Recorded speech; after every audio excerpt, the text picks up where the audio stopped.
আলু পরোটা ছিঁড়তে ছিঁড়তে সুখেন্দু বলল, রাবাংলা নামটা ভারী সুন্দর না? সপ্তমীর সকাল, বাইরে ঝলমল করছে পিতল রঙা রোদ। কালো আকাশে একটু একটু মেঘ ছিল, আজ আর তাদের ছিটে ফোটাও নেই। ঝকঝক করছে ঘন নীল, বাতাসে নিয়মিতই পুজো পুজো গন্ধ। কস্তুরী মেয়ের প্লেটে সস ঢালছিল, ফিক করে হেসে ফেলল। এসব অদ্ভুত জায়গা কোথা থেকে জোটাও বলো তো? সেবার মুসৌরি বেড়াতে গিয়ে কোথায় যেন নিয়ে গিয়েছিলেন? ধনউল্টি। হ্যাঁ হ্যাঁ, ধনউল্টি। জায়গাটা দারুণ ছিল না? ছাই দারুণ, শুধু কুয়াশা আর বৃষ্টি। ভালো করে হিমালয় দেখাই গেল না। তোমার দেখার চোখ নেই। কি সিরিন নিস্তব্ধ জায়গা, যেন এই পৃথিবীর বাইরে। রাবাংলা ওর চেয়েও ভালো। কেন, তোমার অফিসের দীপ্তেশ বাবু বলেছে বলে? দীপ্তেশ রায় দুনিয়া চষা লোক, তার চোখ ভুল বলে না। নীল হিমালয়, সবুজ অরণ্য, হাত বাড়ালেই নাকি কাঞ্চনজঙ্ঘার চূড়ায় সোনা পিছলচ্ছে, আর রাত্রির বেলা লুকোচুরি খেলছে রূপলি জ্যোৎস্না। উফ, কি এক্সাইটিং! দেখো, গিয়ে যেন আবার আশাহত হয়েও না। প্রশ্নই আসে না, পাহাড় আমায় কখনো নিরাশ করেনি। মিক্সড পিকল জিভে ঠেকিয়ে চুকচুক আওয়াজ করছে বুবলি। তার এবার ক্লাস 9। সদ্য চশমা নিয়েছে সে। চশমার মর্যাদা বাড়ানোর জন্য সব সময় মুখখানাকে প্রাজ্ঞ প্রাজ্ঞ করে রাখে বুবলি। বাবা মার কথোপকথনে সে বিশেষ আগ্রহী নয়।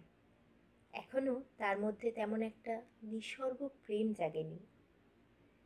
উদাসীন স্বরে সে বলল, আমি কিন্তু ওয়াকম্যানটা নিয়ে যাব বাপি। কস্তুরী চোখ পাকালো। কেন, বেড়াতে গিয়েও গান না শুনলে চলবে না? বারে, আমরা কি সর্বক্ষণ বাইরে ঘুরবো নাকি? হোটেলে থাকবো না? বুবলি ঘাড় বেঁকালো। সন্ধেবেলা হোটেলে বসে বসে করবোটা কি? তারপর ধরো, ট্রেন তো যাবে ঠিকই ঠিকই।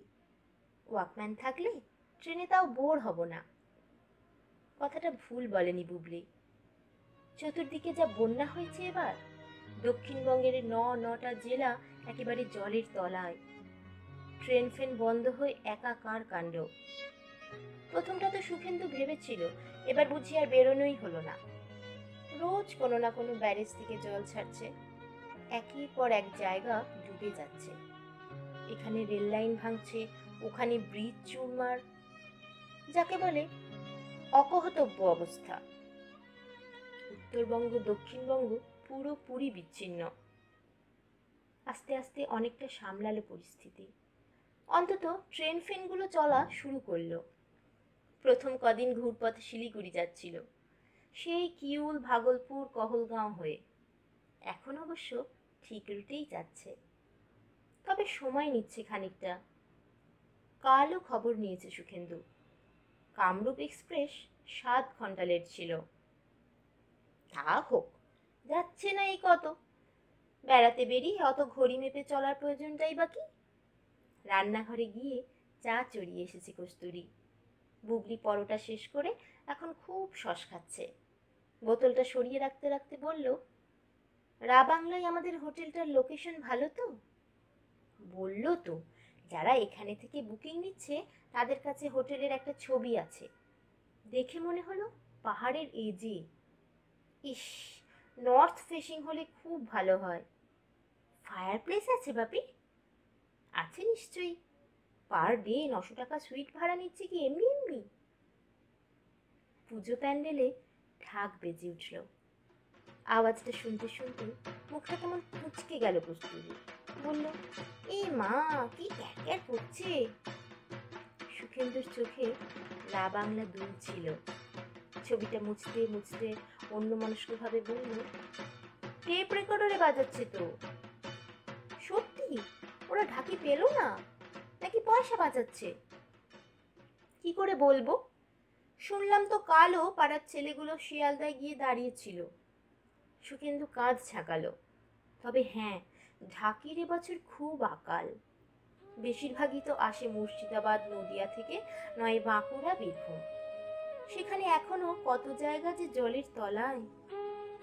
বাপি, আমরা ট্রেনে যেতে যেতে ফ্ল্যাট দেখতে পাবো? কিছু কিছু তো পাবি। সুখেন্দু হাসতে গিয়েও গম্ভীর হলো।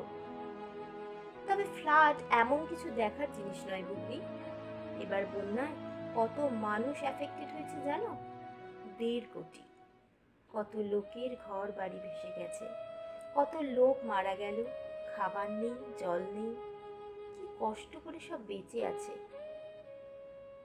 এইসব গুরুগম্ভীর কথা শুনলে বুবলির একটু একটু হাই ওঠে।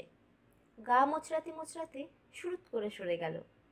এবার সে প্যান্ডেলে বেরোবে, এবং এখন তাকে সকালে পরার পোশাক চুজ করতে হবে। এও কম হ্যাপা নয়। কস্তুরিও চলে গেছে রান্নাঘরে চা ঢালতে। উঠে এসে কাগজ কলম নিয়ে সোফায় বসলো সুখেন্দু। কালই তাদের যাত্রা।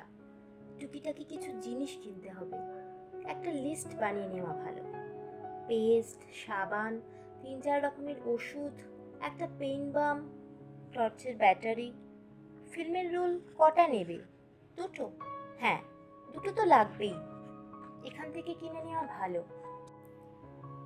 টুরিস্ট প্লেসে নির্ঘাত দেড়া দাম হাঁকবে। ব্র্যান্ডি সঙ্গে নেবে একটা। গ্যাংটক তেমন ঠান্ডা হবে না, কিন্তু ছাঙ্গু, রাবাংলা, তো সিকিমেই ওসব জিনিস ভালো মিলবে। আর কি আর কি? মোমবাতি 1/2 ডজন, মসকিউটো কয়েল। ভাবনার মাঝেই কলিং বেল। এ বাড়িতে দরজা খোলা নিয়ে অলিখিত আলসেমির প্রতিযোগিতা চলে। একটুক্ষণ অপেক্ষা করলো সুখেন্দু। দ্বিতীয়বার বেল বাজতে বিরস মুখে গিয়ে দরজা খুলছে। সঙ্গে সঙ্গে যেন 1000 ভোল্টের শক। সামনে এই কারা? রথিন কাকা আর কাকিমা। এ কি হাল হয়েছে দুজনে! রথিন কাকার মুখ ভর্তি খোঁচা খোঁচা সাদা দাড়ি, চুল উস্কো খুস্কো, পরনে খেঁটো ধুতি আর নোংরা বুশ শার্ট। আটপৌড়ে করে পরা কাকিমার শাড়িটাও অসম্ভব নোংরা। ফর্সা মুখে যেন কালি লেপে দিয়েছে কেউ। দুজনেরই দৃষ্টি কেমন ঘোলাটে, গর্তে ঝুঁকে আছে চোখ। বড় বড় করে শ্বাস ফেলছেন রথিন কাকা। মাত্র দোতলা উঠেই জিভ বার করে হাঁপাচ্ছেন। সুখেন্দু তুতলে গেল। তো তো তো তোমরা? রথিন দুপায়ে গিয়ে এসে খপ করে সুখেন্দুর হাত চেপে ধরলেন। ডুকরে উঠেছেন হঠাৎ। আমাদের সর্বস্ব গেছে রে বাবলু। রাক্ষসী ইচ্ছামতি আমাদের সব খেয়ে নিয়েছে। ভিখিরি ভিখিরি, আমরা এখন পথের ভিখিরি। খুবই নাটকের ডায়ালগ, তবে এতক্ষণে ব্যাপারটা সুখেন্দুর বোধগম্য হলো। বন্যা! আশ্চর্য! এ যেন রঙ্গমঞ্চে রথিন কাকাদের নাটকে আবির্ভাব। এই মাত্র সে বন্যার্তদের কথা বলছিল, অমনি বন্যার্ত একেবারে তাদের দোরগোড়ায়। অপ্রস্তুত মুখে সুখেন্দু তাড়াতাড়ি বলে উঠল, এ কি, তোমরা বাইরে দাঁড়িয়ে কেন? এসো এসো, ভেতরে এসো। সুষমার হাতে একটা চটের থলি। সেটিকে বুকে চেপে তিনি ঢুকলেন আগে, সসংকোচে। পিছু পিছু রথিন। দুজনেই তাকাচ্ছেন ফ্যাল ফ্যাল। মুখে কোনো কথা নেই। তাড়াতাড়ি তাদের হাত ধরে সোফায় এনে বসালো সুখেন্দু। নিজে উল্টো দিকে বসে বলল, হ্যাঁ বলো, কি হয়েছে? রথিন অস্ফুটে বললেন, একটু জল। সুখেন্দু বেশ লজ্জা পেয়ে গেল। ছি ছি, এই কি প্রশ্ন করার সময়? অবশ্য জল তাকে আনতে হলো না। কস্তুরী চায়ের কাপ প্লেট হাতে বিমূঢ় হয়ে দাঁড়িয়ে পড়েছিল। সে প্রায় ছুটে রান্নাঘর থেকে 2 গ্লাস জল এনেছে। জলে চুমুক দিতে গিয়ে কেঁপে উঠলেন সুষমা। ঝরঝর কেঁদে ফেলছেন। আমরা 3 দিন কিছু খাইনি বৌমা। একটি মাত্র বাক্যে গোটা সকালটা যেন আমূল বদলে গেল। একটু আগের মনোরম উজ্জ্বল পরিবেশ পলকে উধাও। বুবলিও বেরিয়ে এসেছে ঘর থেকে। তারও ন যজৌ ন তস্থৌ অবস্থা। সেজে গুজেও নড়তে পারছে না। কস্তুরী তাকে চোখের ইশারা করল। মা মেয়ে দ্রুত চলে গেছে খাবার টেবিলে। ক্যাসারোলে পড়ে থাকা গোটাচারেক আলু পরোটা প্লেটে সাজিয়ে ধরে দিল রথিনদের। গোগ্রাসে খাচ্ছেন স্বামী স্ত্রী, দুর্ভিক্ষ পীড়িতের মতো। কস্তুরী চটপট খানিকটা মুড়িও মেখে আনলো, সঙ্গে ফ্রিজ থেকে ঠান্ডা দরবেশ। সুখেন্দুর সঙ্গে চোখ চাওয়াচাই করছে, আরও কিছু দেবে কিনা। সুখেন্দুর ভীষণ খারাপ লাগছিল। রথিন তার আপন কাকা নন, তবে তেমন দুঃসম্পর্কেরও তো নন। বাবার আপন জাঠতুতো ভাই, থাকেন দেশে, বাগদা থেকে মাইল খানেক দূরে কমলপুরে। ওদিকে এখনো জল থই থই করছে। টিভিতে কাগজে রোজই এখন বনগা, বাগদা, বসিরহাট লিড নিউজ। অথচ সেভাবে রথিন কাকাদের কথা মনে আসেনি কেন? হ্যাঁ, একদিন কস্তুরীর সঙ্গে কথায় কথায় বাগদার কথা উঠেছিল বটে। প্রসঙ্গক্রমে রথিন কাকার কথা উঠেছিল, কিন্তু কেন যেন মনে হয়েছিল রথিন কাকারা তো মোটামুটি অবস্থাপন্ন লোক। নিজস্ব পাকা বাড়ি, বনগা রোডের ওপরে অত বড় স্টেশনারি দোকান আছে, জমি জমাও খুব কম নেই। সুতরাং তারা হয়তো নিরাপদেই আছেন। কিন্তু প্রকৃতি যে ধনবানদেরও রেয়াত করে না, এই সহজ সত্যটা মাথায় আসেনি। ঘূর্ণিবৃত্তি হওয়ার পর মোটামুটি ধাতস্থ হয়েছেন স্বামী স্ত্রী। একটু একটু করে তাদের মুখ থেকে শোনা গেল সব। কি ভয়ঙ্কর ভাবে কামান দাগতে দাগতে জনপদের ওপর আছড়ে পড়েছিল ইচ্ছামতি। কিভাবে হুড়মুড় করে জল বেড়ে গেল। স্রোতের টানে ভেসে যাচ্ছে মানুষ, চিৎকার, কান্না, হাহাকার। রথিন কাকা প্রথমটা ভেবেছিলেন তাদের বাড়ি অনেকটা উঁচু, হয়তোবা এ যাত্রা পার পেয়ে যাবেন। সতর্কবার্তা পেয়েও বাড়ি ছেড়ে নড়েননি। মালপত্র নিয়ে ছাদে গিয়ে বসেছিলেন, কিন্তু দেখতে দেখতে তার ছাদ অবধি। শেষে উদ্ধার পার্টি এসে নৌকো করে স্কুল বাড়িতে নিয়ে যায় সকলকে। প্রাণ যায়নি ঠিকই, তবে সেখানে এক কণা খাবার জোটেনি। মাঝে একদিন চিঁড়ে গুড় এসেছিল, তারপর আবার দোতলার একটা বারান্দায় ধনী দরিদ্র, হিন্দু মুসলমান, নারী পুরুষ সব একত্রে ঘেঁষাঘেঁষি করে রয়েছে। চোখ মুছতে মুছতে রথিন বললেন, এর মধ্যে লুটপাটও চলেছে বুঝলি। একদিন মাঝরাত্রিরে নৌকো করে একদল লোক এলো। আমরা ভেবেছিলাম রিলিফ পার্টি। তারা ছুরি বন্দুক দেখিয়ে যার কাছ থেকে যা পারে ছিনিয়ে নিয়ে গেল। তোর কাকিমার হাতের বালা, চুড়ি, বৌমার গলার হার, কানের দুল, এমনকি সোনা বাঁধানো নোয়াটাও। সুখেন্দু জিজ্ঞেস করলো, ভম্বলের বউ কোথায়? ওখানেই আছে, পড়ে আছে দাঁতে দাঁত কামড়ে। ভম্বলই তো আমাদের জোর করলো, বলল যেমন ভাবে পারো যার কাছে হোক চলে যাও। বাড়ি দোকান ভেসে গেছে বটে, তবে জল নামলে তো দেখতে হবে কিছু বাঁচলো কিনা। সামনে না থাকলে তো সব সাফ হয়ে যাবে।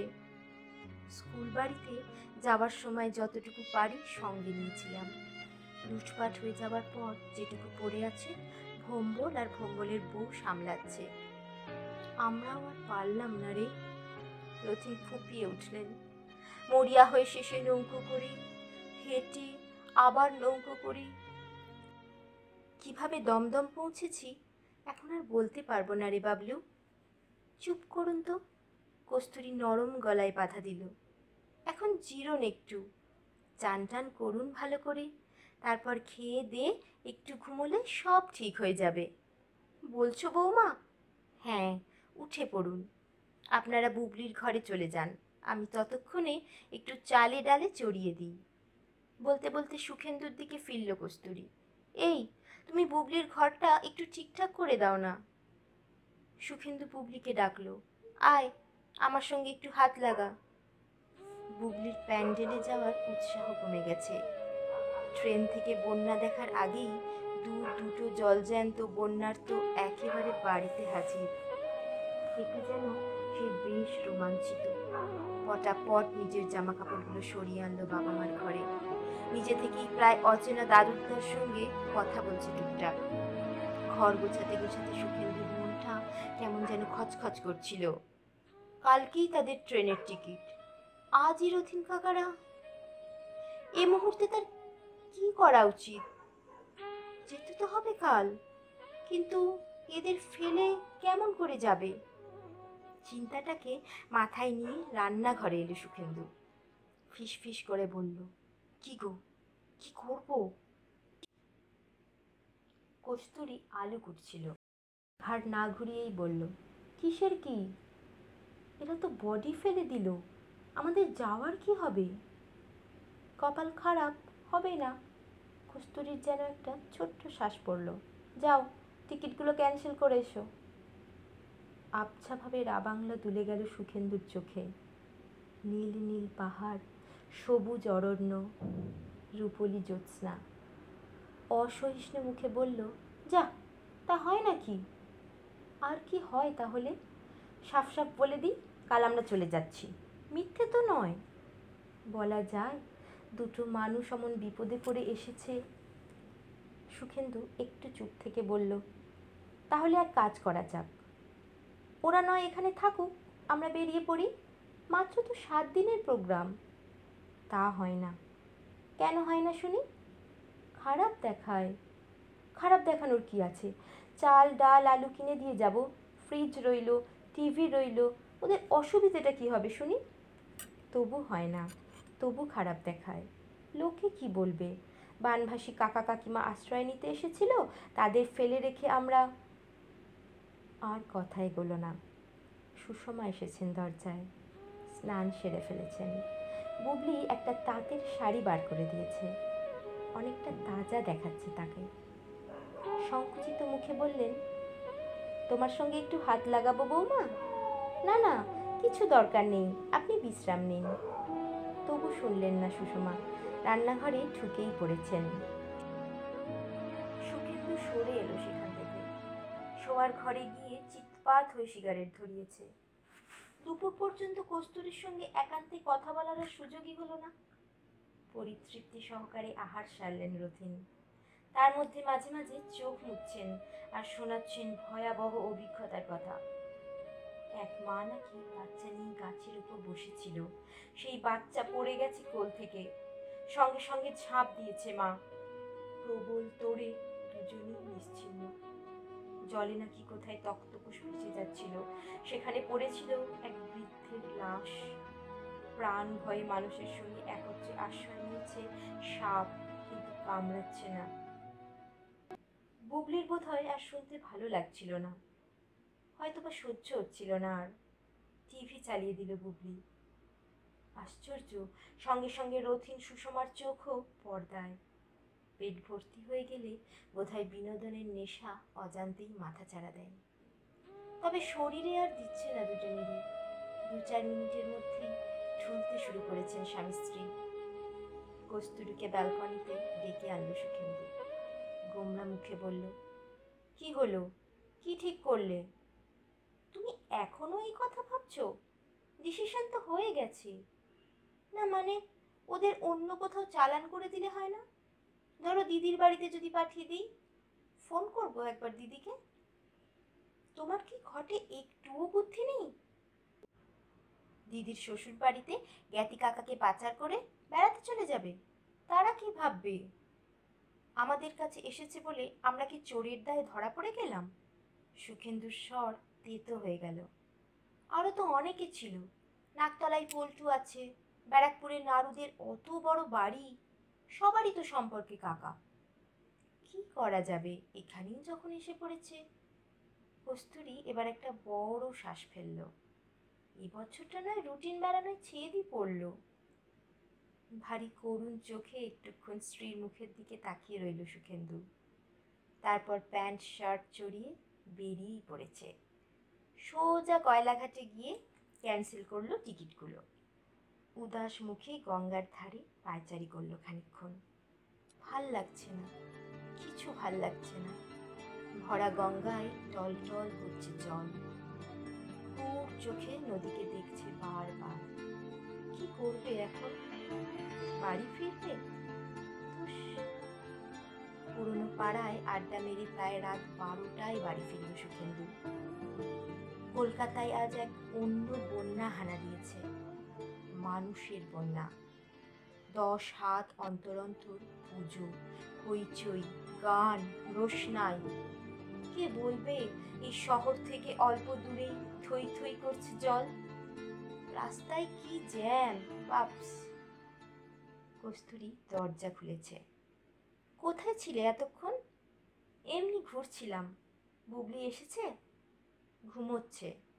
ওরা ওরা তো শুয়েই আছেন, মাঝে 1-2 ঘন্টার জন্য জেগেছিলেন, খেয়ে দেই আবার। কস্তুরী ছোট্ট হাই তুলল। তুমি খাবে তো? টুকরো টুকরো সংলাপ না টুকরো টুকরো হতাশা? পোশাক পাল্টে বাথরুমে ঢুকলো সুখেন্দু। মুখে চোখে জল ছেটালো ভালো করে। বেরিয়ে খাবার টেবিলের দিকেই আসছিল, হঠাৎই চোখ গেছে বুবলির ঘরে। কি ভেবে পায়ে পায়ে এলো ঘরটায়। নীল রাতবাতি জ্বলছে, পাখা ঘুরছে মাঝারি স্পিডে। পাশপালিশ আঁকড়ে ঘুমোচ্ছেন রথিন, সুষমা। সুখেন্দু স্থির দাঁড়িয়ে দেখছিল দুই আশ্রিতকে। কি নিশ্চিন্ত নিঃশঙ্ক ঘুম। রথিন কাকার নাক ডাকছে ফরর ফরর। কাকিমা একটু কুঁকড়ে মুকড়ে আছেন। এখন আর কারুর মুখে আতঙ্কের ছায়াও নেই। সেখানে এখন নীলাভ জ্যোৎস্না। খেতে দিয়ে ডাকতে এসেছে কস্তুরী। কি দেখছো হাঁ করে? সুখেন্দু বুক ভরে শ্বাস টানল, ছাড়ছে আস্তে আস্তে। মৃদু গলায় বলল, রা বাংলা।